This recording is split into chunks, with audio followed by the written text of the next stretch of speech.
What is up, everyone? JD here. I hope you're doing well today. Got a review for you, and I hope I can do this one justice. Let's get into it.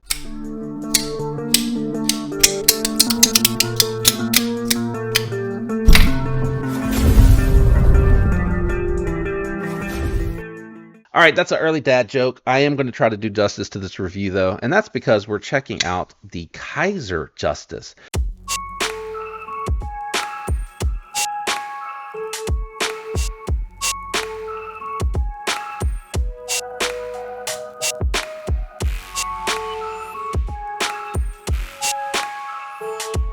But this is a new iteration of it. They just dropped this one. It is the Denim Micarta Justice, and I'm really excited to check this out. Never seen this knife before.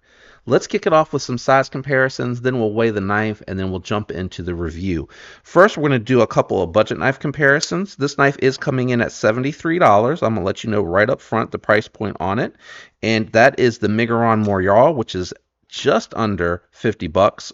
And this is the Civivi Amorite, which is just over 70 bucks. So all really close, right? We're within the ballpark of the price of this particular knife, but you have a medium EDC here, and then you have a more full-sized EDC, and the Justice is bigger than both of these. So this is a big boy. This is not for the faint of heart. We'll bring the Amorite back out here in just a minute for our profile comparisons, but let's bring out a couple of other knives. Here is your Spyderco Shaman, which is very similar to your PM2, if you're more familiar with that, and then your Rat 2 as far as size. And then here is your Spyderco Para 3 Lightweight, and this is going to be more comparable to your Rat 2. So again, you can just see, very easy to tell, it's a large knife, guys. I'm going to leave it linked down there for you if you want the specs. You can check the specs out on the page. I'm not going to jump into all that. Let's do these full size comparisons so we can check out the profile. Whew, we'll get there. It is just a skosh thicker than the Shaman, but if you wanted to call that even, I wouldn't argue with you. And that means that it's going to be very similar to the Amorite. Daggone it, it's so hard to kind of keep these centered when I flip these over. Oops, there we go. We're in the middle now, and the sun's coming out. I apologize if that changes up the view any on this one, but very similar in thickness to both of these guys. And then closed up, we're going to go to the bottom of the handles here for the comparison. It is very similar. Closed up to the Shaman and a little bit shorter than the Amorite. So hopefully that helps you guys what it's gonna feel like in hand, how it's gonna carry in pocket. Let's check the weight on this one too. Feels kind of heavy, I'm not gonna lie. I mean, it's a big knife, so we shouldn't be too surprised if it is. Actually, that surprises me more than anything. I expected to throw this down on the scale and honestly see this thing come in at over 5 ounces. Just for reference, the Shaman comes in over 5. That's impressive. That is impressive because I honestly expected this one to come in over, and I'll tell you why. This knife here has steel liners, but they're hollowed out. It has a steel backspacer, all steel hardware, steel pocket clip, and a big chunk of steel on the blade. I expected this to come out over. Wow. All right, I'm going to kick it down to the garage. I'm moving the cut portions of these up because I talk about ergos, and a little bit of that happens when I start to hold the knife and do a little cutting with it. Let's go to the garage. All right, guys, in the garage. Whew, this thing is massive. Let's just get a quick impression and see what this is like again. This one here, N690, am I remembering that right? Yeah, N690 from Kizer. I do remember seeing a cut test with this particular model on Stas's channel, and it actually was quite impressive how well it did. This one has a more robust blade, so definitely more robust geometry, and it is a full-size knife, so you got a lot of handle to grip onto. Immediately, I'm feeling that pocket clip. Oh, but what a really nice edge. We'll go a couple of passes on here since this is N690, and I'm going to strop it when I'm done anyway. We'll do a few passes. Cardboard is really rough on the edge, even if it is a good steel. Really harsh material to test out the blade's edge on. So we'll do a few passes, and from what I recall correctly, on Stas's, it did pretty good. So a little bit of tape catching it up there. I don't think that was the factory edge, but really not that bad. I think more that is the robust geometry. I do feel a little bit of catching up there. It probably could stand to be stropped. Yeah, it definitely doesn't like something. Could be the glue. I'm going to strop it and then we'll check it on a fresh piece of paper. Okay, that's 6 on either side. I'm going to grab a fresh sheet of paper. Let's just see. Yeah, it strops right back. It is a very robust geometry, though, I can tell you that. It is, when it's going through the paper, you can see it's pushing the paper out. So really robust. There is a little bit of tape on there as well. I'll clean that off before I send it off to the next reviewer. I don't have a ton of experience with N690, but again, I would encourage you to check out Stas's video. He did a very expansive test. This being a pass around, I can't do as much, but let's kick it back up to the desk and I'll talk about geometry and ergos. Okay, we're back up here. You saw me cutting with this one. I am honestly, truly surprised. The blade stock thickness on here is, I don't know if you'll be able to tell, it is all the way out to the tip, a little bit thicker than the Shaman. Not super thick, and it doesn't have as tall of a flat grind. But it actually moved through that material really well, guys. Really well. Spyderco. I had the Shaman, sorry. Kizer did a nice job getting this down to a respectable geometry. It is not a super slicer. It's not going to be out here competing with the Cubit, but it's going to be able to handle some of your more hard use, heavy duty tasks. And I really like that about this, because if you like a bigger knife, you like something that has a lot more real estate for you to grip onto, the Justice really can do that. This feels like a budget Hendra Eclipse in hand. Not to say that it's trying to be the Eclipse, just trying to say you're getting an experience similar to something full size like that, but it's got a good geometry. Now, they're using N690, which I don't know a ton about. As a matter of fact, I know so little about it, other than the fact that people really just don't seem to like it. I started to go out there and see if there were any reviews for this. And I came across Stas's video, who I do really like, and he did one on this one. And by all means, check that out after this review. But it did really well. It did really well. He ran it through the gauntlet per his usual cut test. And when he got to the end, it was snagging a little bit on the catalog paper. Can't remember if he uses phone book paper or catalog paper. Either way, it's a thin paper, right? It's not super thick. They make it as thin as they can to save cost. And, it did well considering everything that he had put it through. I'll put it to you that way. So, for me, I would say N690 is probably going to be like your 9CR. Definitely not going to be as good of an edge retention monster as D2, but D2 isn't super tough and it can get chipped fairly easy in my experience. I've had D2 chip up, just breaking down boxes, but it drops right back. Like, it's not a big deal to me. I would have liked to see 154 CM guys. I don't know a ton about N690, and maybe I'm wrong here, but I think for a $70 knife, this full sized, I would have liked you to use your 154 CM. You do such a good job with it, and it does hold a really good edge. But again, I am sitting here fully admitting I have very little experience with N690. When I looked at Stas's test, it did good. Like, I don't think I could have asked for a better result for a budget-friendly steel. All right, let's move on to the rest of the knife. Good thumb studs, okay jimping on the back here, it works, right? It's a little slick, but if I push down, I feel confident that I can kind of keep it here in this spot so that I can do any type of detailed work that I want to do. Now, I got a ton of blade past the thumb right here, but it is really comfortable in this position, and the knife overall is super comfortable. The jimping back here doesn't bother me on the back of the flipper tab where it meets the first knuckle or the index finger. It doesn't bother me.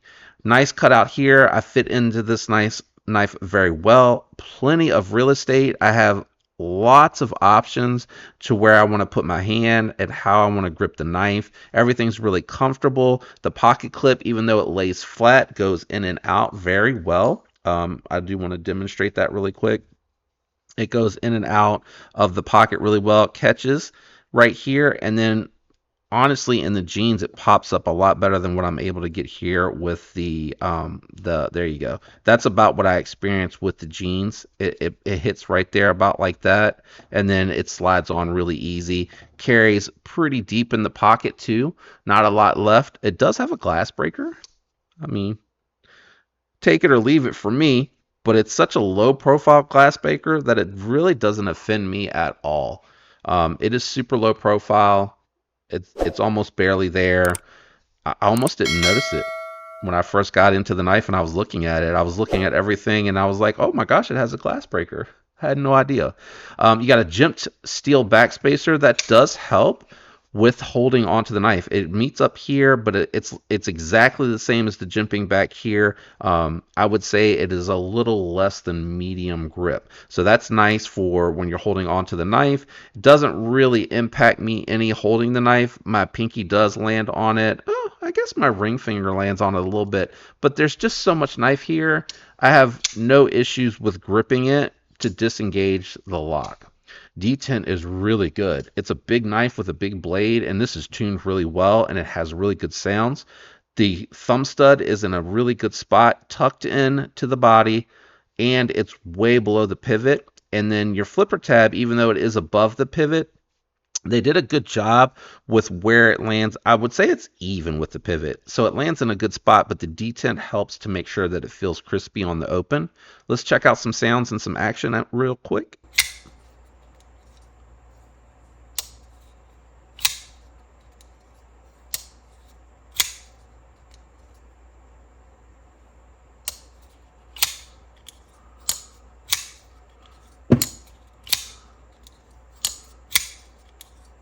So I think the sounds are nice. I like it. It's got a good thwack with a little bit of a ting to it. You know, nice sounds. Not that that's a prerequisite, but I just like it. I enjoy it. I enjoy good acoustics. The blade tucks in nice to the handle. Again, everything with the thumb studs is perfect. I love these thumb studs. They work really good. They're not too aggressive. They're not too light that I'm sliding off of it. Flipper tab working good. Guillotine-esque action. Centered. No side to side, no up and down. Oh, a little bit of side to side. Might have been that pivot backed out some. Let's check that real quick. It wasn't when I first got it, but I have fidgeted with it a lot. All right, so it moves slightly. Hold on, let me see. Yeah, I think I overdid it.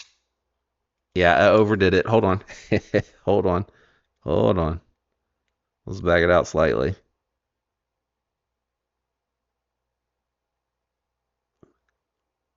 All right, that moved a little. I'm going to try to do micro adjustments here. There we go. Back to perfect action. No, there's no rock. I'm feeling something, but it's not in the lockup. Let me see. Let me see.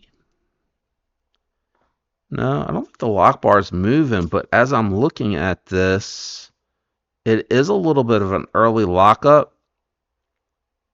Let me look through the back here because it's really low engagement, guys. Really low engagement. Yeah, it's like a 20% lockup. I don't know if I'm going to be able to really get that to convey on camera. I'll try my best. It's an early lockup, so I can't spine whack it. It's not mine, but it could be that it needs a little break in time. And maybe you can tell by where it's been catching on there. You know what else? It might have some oil on there because that's pretty dirty. It might be 30%, guys. It might be 30% lockup. Let's see here. It's not coming off easily. See if I don't want to have to go get one of my circuit board cleaners if I don't have to. I mean, it cleaned up a little, not much. Let me see if I'm feeling it now. Yeah, I'm still feeling it. It might be lockup because it doesn't feel like when you move the lock bar over and you like pull back. Yeah, it's solid there. It's got to be that it's not a late enough lockup. Might be something with that lock bar, and I just can't test that, guys. Um, Back to the knife. Good pocket clip. It is reversible. I love this denim micarta. It looks really interesting, but it is smooth. But that is offset by the fact that this knife really locks you in. I like that about this one. It's just really nice for me ergonomically. If you have medium hands, this is going to be way too big. Unless you just, even if you have medium hands, you don't carry like a big old knife. This is a big knife, and I would say the only thing that really turns me off about it is the N690. I would have preferred 154 cm at this price point, and I just don't think they save enough money to transfer that savings over to you, because a lot of the knives in their lineup are around that $70 price point, and they typically come with 154 cm. Now maybe they want to show off their heat treat chops, and perhaps this N690 is even better than 9CR18 MOV D2, which are your more budget oriented steels. Could very well be, and unfortunately this is just not my knife, so I can't really put it to the test like I would want to if it were mine. Do you have a Justice? Did you know about the Justice? Because I didn't know that this was an existing model that they brought out with the denim micarta line. I had no idea it existed. It is cool. It is comfortable in hand. It's got great action. Ceramic stamped bearings on this one. Are they stamped? Or they sometimes they do their nylon. Can't really see that either. I'm sorry, guys. Are these stamped? No, they're nylon. They're nylon washers. So they're caged. They're going to be caged. That helps. That will help with the pivot. Sorry, I just brightened that. I don't think I caught that on the camera. But that really will help to mitigate that side-to-side movement. With the nylon, they're going to be packed in there tighter than they are with the stamp. The stamps, because they're hollowed out and they're open, they